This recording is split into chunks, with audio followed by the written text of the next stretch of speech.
Emma og Lille i LPI. Sådan, den galopperer. De kan klare en lortespand for 1000 kroner. Og så kan jeg give, hvad det hedder. Ja. Fandmen. 100%.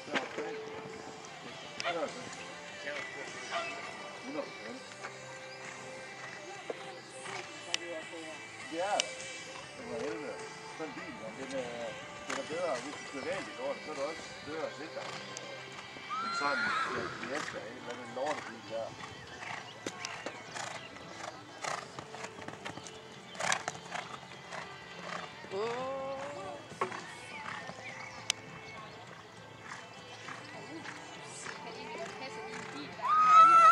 Gerne næste rytter på banen med start nummer 36, Simone Jespersen på Grønhøjsgårds Karisma.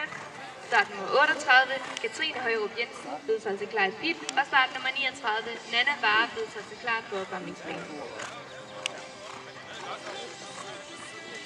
Ja, okay.